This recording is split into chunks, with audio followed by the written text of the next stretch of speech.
Welcome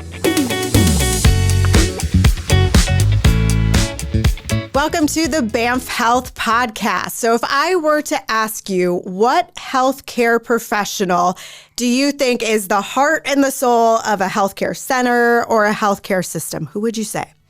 My guess is you would probably say the nurses are. Well, it just so happens we're in the month of May, and month is National Nurses Month. And with me today, I have two incredible nurses from BAMF Health. I have Christina DeVries and I have Clay McNamara. Thank you, both of you, for coming on the BAMF Health podcast. Yeah, happy to be here. So excited. So you both you manage the nurses in our therapy clinic, and you're in charge of our clinical trials, Clay. So you both are in more leadership roles at this point, but you are both nurses, you're both RNs. So give us an idea of what led you to nursing in the first place. How did you get interested in it? Christina, maybe we'll start with you. Great question. Well, I always enjoyed sciences, and so really loved that portion of school as long as I can remember. I also had the experience when I was in high school of working with a family as kind of their babysitter / nanny, taking care of their kids, and the mom was a nurse who worked nights. So she would work nights, pick me up on her way home from work, chat to me about her shift, and then I'd watch the kids while she slept. So I got like this real life kind of interactive discussion with a nurse, but still thought I was always going to be a teacher because that's what everyone in my family really did. And then a high school teacher pulled me aside and said, I really think you need to consider a career in nursing, which really shifted my mindset and made me start thinking about that and led me down that path. So it was really cool to have someone step into that and really tell me, like, I see this in you, and then also have had the experience of knowing a little bit of what that meant. And you get to be an educator in nursing all the time. So I felt like, oh, this is actually doing what I thought I might want to do, along with the added like nursing / science portion of it. So you kind of have the best of both worlds there, so a little bit. Still say I would be a teacher in a lot of ways. Lots of education. That's great. How about you, Clay? I would say similar. I mean, I never, when I was younger, never thought like, oh, nursing. And I don't have like a family of nurses. I feel like a lot of nurses are like, oh, my mom was a nurse. My grandma was a nurse. But my mom was the one that was like, you should be a nurse. And I'm like, a nurse? And then it kind of just stuck. There was actually this like commercial that was always on when I was younger.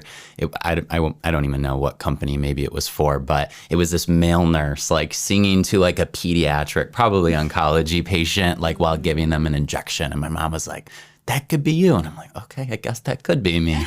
And then, I loved sciences. I actually was in an EMT course, like EMT baby paramedic. And I thought maybe that was the path. So I was thinking emergency nursing. And I ended up in oncology, but yeah, I'm happy I definitely went this route. Now, you did a lot of travel nursing as well. I mean, what's that like when you're going from place to place as a nurse? Yeah, I mean, that was super exciting. So I had been a nurse for a few years before that. So I felt like I had kind of my core competencies in oncology. But actually, when I traveled, it was during the pandemic. So my travel nursing was not focused in oncology anymore. It was just wherever they needed you and, whatever type of floor needed the support that night. So a lot of like overflow COVID units, a lot of just kind of filling in all different types of fields. But I think the people you meet and like those core competencies really are the same everywhere you go. But it's interesting to kind of just see like the different cultural aspects that, different patients have and different nurses bring into the care depending on kind of where you're in the country. So it was super fun to kind of experience outside of West Michigan what the nursing world looks like and see the consistencies that kind of track through that. So I feel like part of Nurses Month, I think, is letting people know about the profession, why it's a good profession to go into, what makes it so great. So when you guys think about what you love about being a nurse, what are sort of the core things that you look forward to and kind of keep you going? What would you say those are? I would say it lands with the people. Definitely. And that the patients, is like, the people. Exactly. Mm-hmm. It's not just the patients, it's the people we work with. Mm-hmm. It's the patients we care for. It's the families of the patients we care for. It's the team members outside of maybe the unit or the clinic you're working in that you're collaborating with to create that great patient care for your patient in every aspect. But that's what lands it for me, is like helping to care for the people and engage with the people and get to know people and become part of their journey almost in a way. And, it's probably just a small little dot on their radar, but they feel that impact depending on the level of involvement and attention you can provide to them. So it's just fun to be part of that story and that journey, even though, we never want that part of someone's life while they're hospitalized or going through cancer, whatever it is, to become their story. To be able to help them through that journey is important. And also try to keep the person at the center of that, not making them feel like a patient, right? What are your interests? What gives you joy? Those types of things. So both of you had unique experiences at BAMF. So BAMF is one of the first Theranostics centers, period, across the country. And so operating a Theranostics center, being one of the first nurses and team members at BAMF was a really interesting experience. So those had to be fascinating days at the beginning when we're opening the clinic and nobody knows what they're doing. This has never been done before. What was that like? Take us back there. Yeah, definitely interesting, fascinating, exciting. I should probably start right because I have a lot more experience than you starting like a week ahead of you. Right. One whole week of seniority. I've been here a week longer though. I'll get into that. No. I mean, coming in, we had a great couple nurses already there, Brandy and Kathy, who just really helped kind of get things going off the ground and coming in, even though they were like, we still don't know what's going on. We're so glad to have you and have more minds kind of mesh together to figure this out. It was great not to have to like start from square one, even though there was so much that we were still figuring out and so many things to kind of do. So that first week there, it was, me and Kathy sitting in a room together and she's like, this is what I've been doing. And I think this is what you should be doing. And I was like, okay, yeah, like I'll do that. And then, a week later when Christina joined and she kind of looked at me like, I'm like, we're just figuring it out one day at a time. Like it's gonna be fine. We'll figure it out. Yeah. There's not a charting system yet, but like there's paper. We know how to chart. Charted on paper for longer than they charted on electronic medical records, right? So yeah, it was definitely like we talk about it often, and it I would say created like a nice bond too between that group of people, because you're working through so many things that even in like my healthcare experience I've never done, because in a startup company, a young company, it's a whole different ball game where you get to be involved in a lot more, but you also have limited resources. Like we didn't have the teams we have now, so we were doing all of the things. So it was like jump in, like you jump right in, you're answering the phone the first day or talking to patients, you're helping them with anything you can help, and you're learning as you go. And really, I would say something I incorporate into my nursing practices always is the honest truth with them, to be like, hold on a minute, let me find someone who has that answer for you.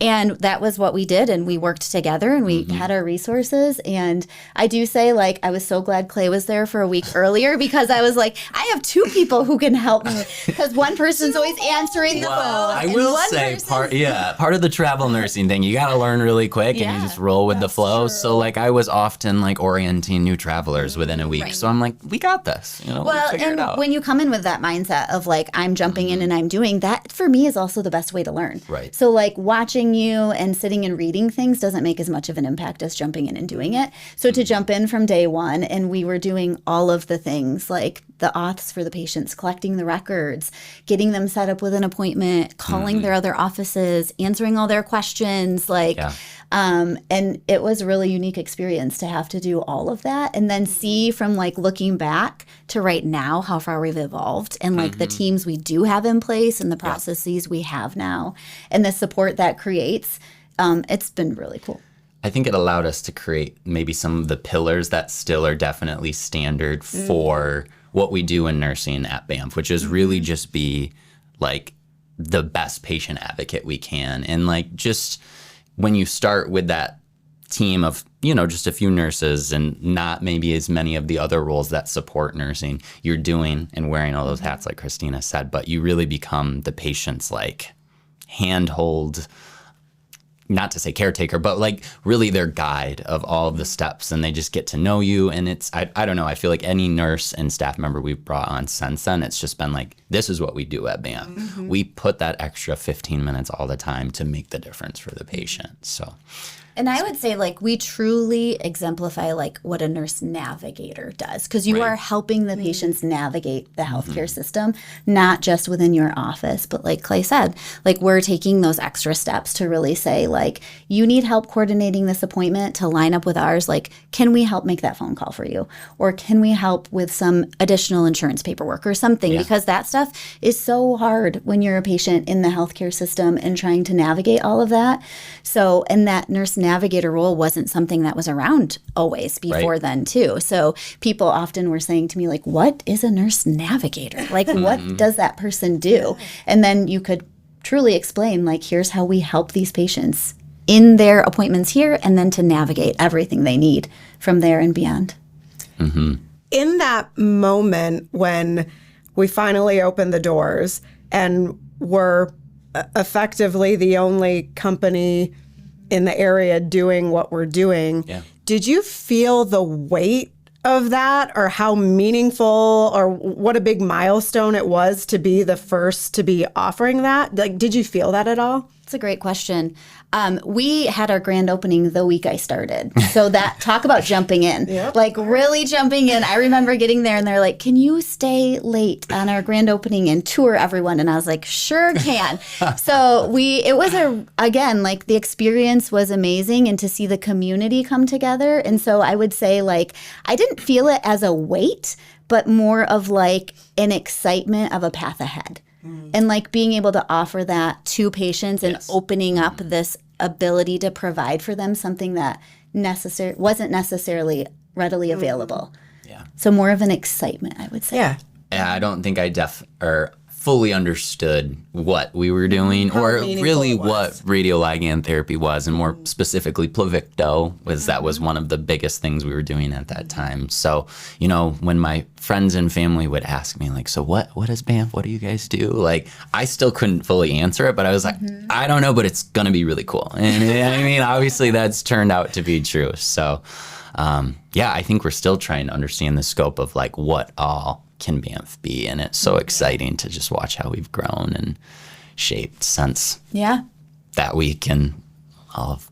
So speaking of this medicine, Theranostics, it still is emerging. I feel like in a lot of ways it's still new-ish. People haven't heard of it.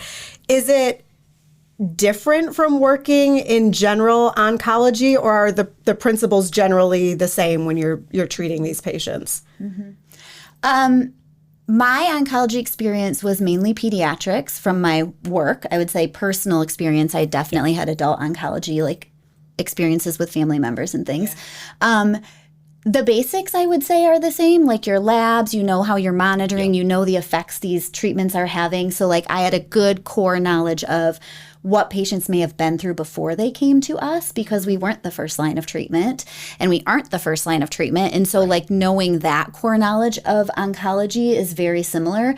But one of the things that's been unique in Theranostics is the collaboration of the nuclear medicine team and the imaging team with the nursing. Yeah, I can't say in my oncology experience before I worked so closely with those teams, which just brings a lot of different aspects of care, and I've learned a ton from them, and having that collaboration has been very different. Yeah, I mean, certainly BAMF would not be BAMF without nuclear medicine, particularly their nuclear medicine technologists and all of the expertise that they bring to the table when it comes to radiation safety, and just specifically the radioligand therapies, the PET tracers. So, I mean, that's been huge. And I think with Theranostics, like, at BAMF, it's been heavily focused on oncology right now, but like Theranostics expands many different care areas, neurology, cardiology, rheumatology, like, so it's much more than just oncology too, which is cool. And something like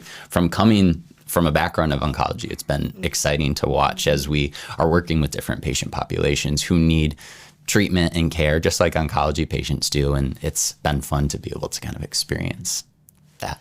Well, and like Clay was saying earlier, like we don't know where we're going to end up with everything because targeted treatments continue to evolve and we get more information and we have more education about them and we can offer them to patients. So we are not simply oncology. We are beyond that for anything that's going to be a targeted treatment, which is. So speaking of that integration then with nuclear medicine, it's not only like a partnership because of what we do, but you're physically close. Our facility puts everything in close proximity, which means there is some level of exposure. So if there are nurses out there wondering, how the heck does that work? How do you stay safe when you're exposed to radioactivity? What are the ways that as nurses, you protect yourselves, as a team, you protect yourselves and the patients? Sure. What's the saying? Alara? Yes. Let's see if I can get this right, or our RSO is going to be real disappointed in me. As low as reasonably achievable. Got it. Yes, time distance shielding. Yes. I think I've got all the keywords. You hear that, Colin? Actually, we were just talking to our radiation safety officer yesterday with new team members who have joined. Right. And he talked about Alara. And it's really that what Clay was saying, maintaining distance. So we always ask people to stay, if you can, 3 feet away from the patients when they're radioactive. And then decreasing the time you're close to the patient, increasing the time you're not close to the patient. Right. So if you do have to step in and care for them, you step in, you do what you need to do, and you step out, and you maintain that 3 feet. And then there's shielding as well, which would be where the nuclear medicine team really comes in. And they are having shielding in between them and the doses to reduce that exposure. But from nursing perspective, it's really try to stay your 3 feet of distance. So when you're talking to a patient, we're not right up next to them always, unless you have to do hands-on care, then you're next to them. But you step back, and we have a fantastic radiation safety officer and our team. So huge shout out to Colton and everybody for monitoring all of that for us and determining like who from our staff needs to have like a radiation safety badge on to ensure that we're monitoring very closely the exposure they have. So that was I would say a big learning curve for me as a nurse. Yeah. I mean, definitely. I mean, working with chemotherapies, immunotherapies, we definitely learn how to be safe with those, how we're supposed to keep patients safe. So you have some of that education from the background on oncology that you can take into the nuclear medicine radiation realm. So I think as part of keeping us safe, it's also keeping the patient safe and the family members safe. And as long as they're following what we're teaching and training them, that helps keep our staff members safe in addition to, their family and the community. So any patient getting any sort of dose there is getting very specific instructions based on the type of radiation they're getting, the dose of radiation they're getting, and like how long we would expect that to be in their system. All really interesting elements of this field of medicine that make it really unique. When you think about just the day-to-day and what you do as nurses, you all do a lot. And it's busy and it's challenging, but it's also incredibly rewarding. So when you think of maybe what a typical good day looks like and maybe what a more challenging day looks like, what would you say? Also good questions. And I think when I was reflecting kind of on my past as a nurse, sometimes the challenging days are also the best days and the worst all in one. Say the same thing. Like it's really hard to separate them out because when you're in the moment of something very challenging, whether it's a patient who has really high emergent, urgent needs, or whether it's like collaborating with teams and you can't get on the same page because there's something else urgent happening that someone else is running off to, or you're frustrated because you're like, I just don't have the resource I need right this moment and I'll figure that out. But you also can reflect on that and be like, look at how everyone came together. Yeah. Like I was in this moment of feeling this way and all of these people stepped in to help me. And while it was complicated and challenging and stressful, I can also reflect back on, look at this team collaboration we had. Look at the growth I found in myself from this. Look at the growth we've had in our team and really focus on that. And so I can't separate those out often. Yeah. I think those challenging days are the days where you really get to bring the reasons you wanted to be a nurse out, empathy, critical thinking, compassion. It's just like, even when you're like maxed and, to the wall the whole day of like, making sure you get things done for the patient. Like, I think something as small as the patient being like, thank you so much, or just that acknowledgement. I mean, that can take like oh my God, this day's been exhausting, to just hear them say like, you really made this impact on me or this impact on my family member. That completely can shift how challenging that day was, to be like, wow, I'm so glad I got to have that experience with that patient, that family.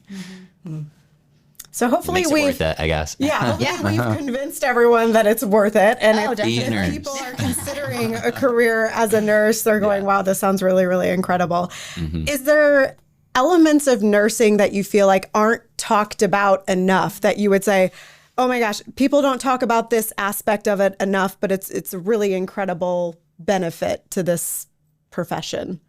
I did just mention like the critical thinking. And I think, maybe it's how media has portrayed some nursing in the past. I think that's definitely changed as of, the recent years. But like, we are doing a lot more than just following a written order from a doctor. We're not just like checking off tasks and completing things. It's we do have tasks that we need to complete, but each of those comes with so much thought, knowledge, understanding, where you're having to say like, is this the right thing to do? Not to say I'm questioning my doctors, but like at the same point, the nurse is that last line of defense. And sometimes you do have to question people. And that's not because you don't trust a doctor, but it's also like people make mistakes. Just like nurses can make mistakes, so can other people, whether that be pharmacy, a doctor, So we're all just kind of, I don't know, really having to think hard about like, how do we keep this patient safe? How do we do the right thing? So, it's not let me check off these tasks easily and just kind of get through the day.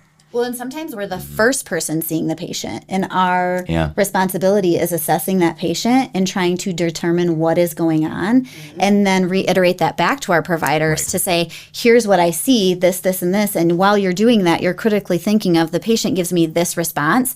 What do I need to follow up with to make sure I've covered all the bases of what that could be?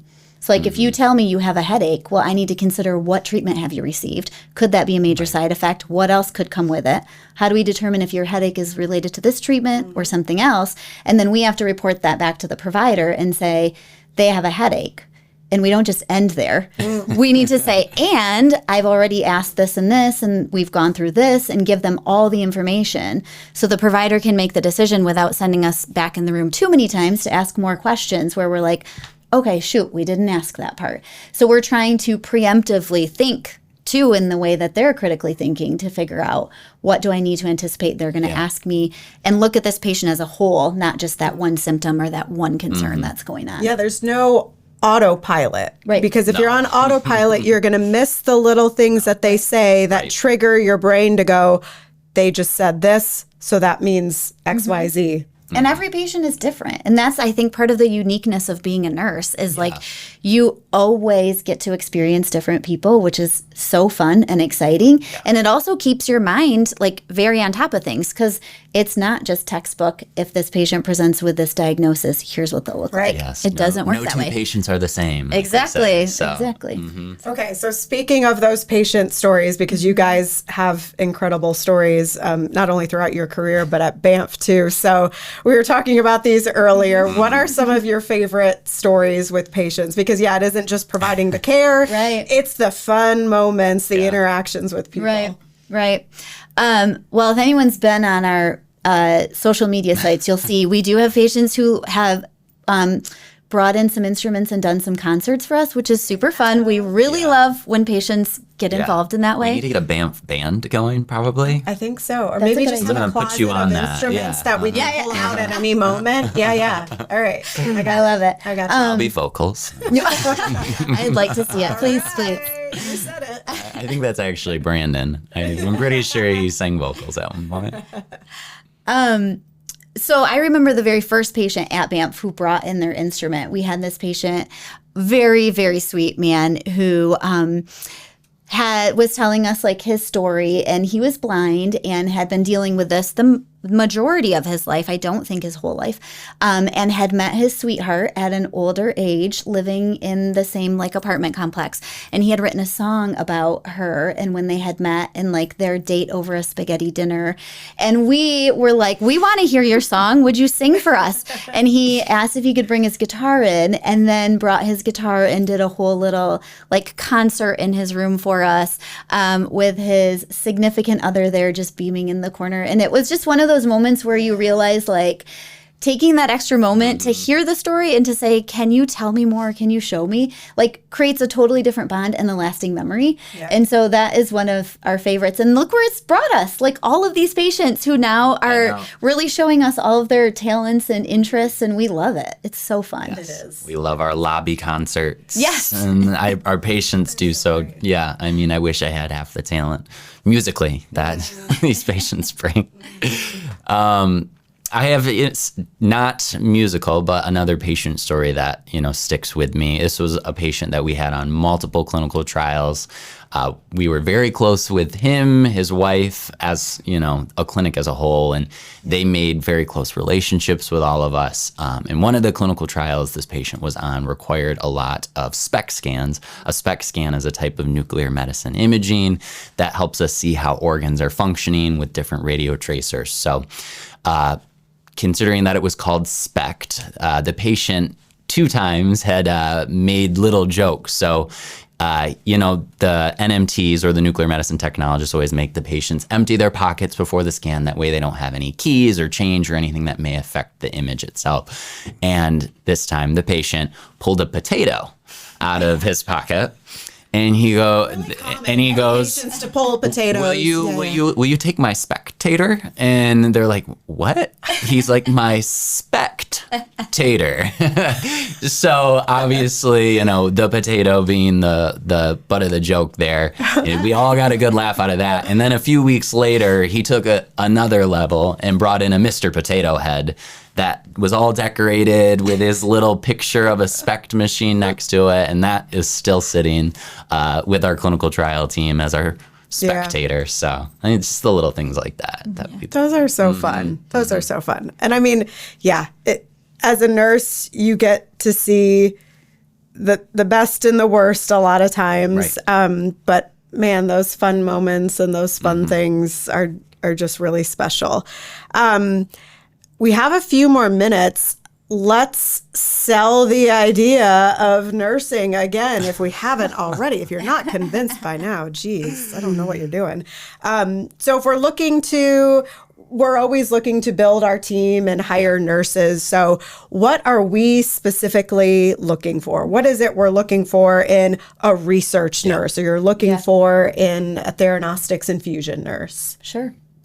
I'll kick it off. I mean, with research nursing, obviously, if you've been a research nurse before and you know some of the cores, that's great. But that is certainly not like the main thing I'm looking for. Other things we like, oncology experience. But once again, we're not just oncology, and that's not all we focus on. So really breaking it outside of, what does your resume show? It's like your ability to show like empathy and critical thinking and a desire to be innovative and kind of at that front of medicine of like, what's next? I've seen X, Y, and Z maybe not do what we would have hoped for patients. I want to be part of figuring out how we can further advance care and medicine as a whole. So I think just like that like go-getter attitude of like, I'm ready to do something different, something fun. I'm excited about what you guys are doing here. Maybe I don't understand it, but like I want to learn it.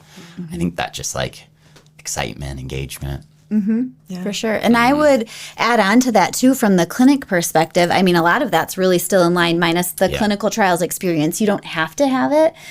It's great to have because we interact with those clinical trials patients every time they're getting treatment and sometimes for their other appointments coming in. So my team as the clinic nurses, infusion nurses work with those patients as well. But we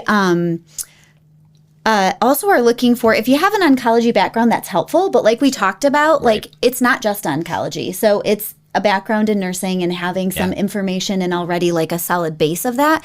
But also being comfortable working in an area where you don't have the same resources you do in a full-fledged hospital system, because we are in a newer company working outside of the hospital system. And so again, we're working with our team really closely to help fill in those gaps with each other. And so being willing to even just be someone who will provide positive, constructive feedback and solutions and suggestions for solutions is a huge part of what we do in our daily activity, because we have workflows and we have guidelines and standards set in place, but we are continually adding new things and we're shifting and we're changing. And so for someone who's comfortable in that environment to say, like, I'm okay working in this environment where we continue to shift and change and grow. And I'm comfortable also saying, I'm going to contribute to that and give you the feedback in a way that is helpful to continue to benefit our patients, our team, and our company as a whole.